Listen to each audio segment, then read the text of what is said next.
Het kost heel veel tijd. Het is heel veel investeren in communicatie, in elkaar begrijpen, in elkaars taal leren spreken. Uiteindelijk draait het natuurlijk allemaal om de veiligheid. Zeker weten. En daarom moeten er allemaal tests gedaan worden voordat de elektrische step echt de weg op mag.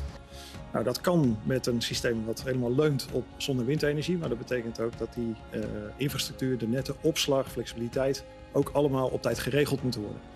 Nou, als dat hapert, en we hebben daar eigenlijk helemaal niet zo heel veel tijd meer voor, dan kan het heel verstandig zijn om die kernenergieoptie in te kunnen zetten op het moment dat we daarin te traag worden. En dan kan dat tegen vergelijkbare kosten als dat we dat grotendeels met zon en wind doen.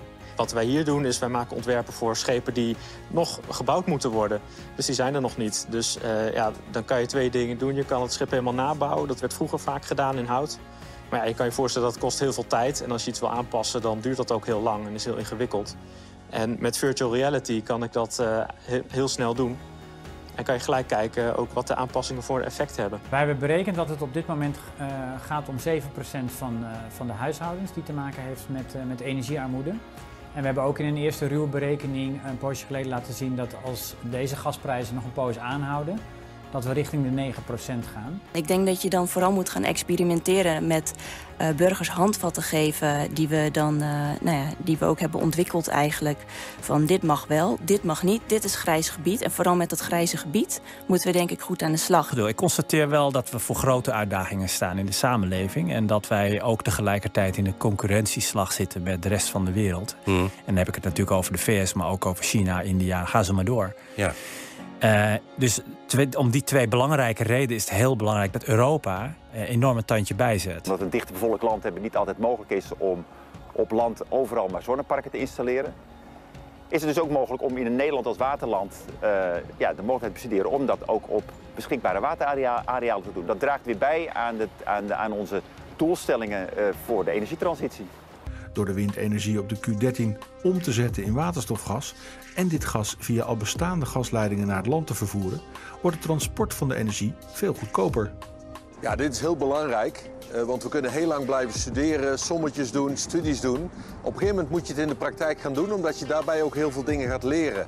Waar loop je tegenaan als je het werkelijk op zee, op een platform, waterstof wil gaan produceren? Als je dit bij je hebt, want het weegt in principe helemaal niets, kun je dus eigenlijk in een kwartiertje aantonen of het aanwezig is.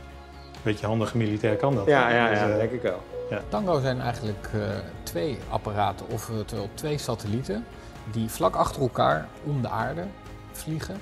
En die emissies kunnen meten van broeikasgassen direct op het niveau van de vervuiler. Meer vaste contracten, dat zien we duidelijk wel. Anderszins een betere werk-privébalans bieden. Er zijn andere dingen die werkgevers kunnen doen om ervoor te zorgen dat ze aantrekkelijker werkgever zijn dan alleen de lonen verhogen. Dus wat gebeurt er eigenlijk net voordat een rookgas de pijp van een fabriek uitgaat, gaat de rookgas door deze unit heen? Die unit is eigenlijk een soort wasstraat. De rook krijgt een douchebeurt met een speciale vloeistof. En dit is een voorbeeld van hoe zo'n wasvloeistof eruit ziet.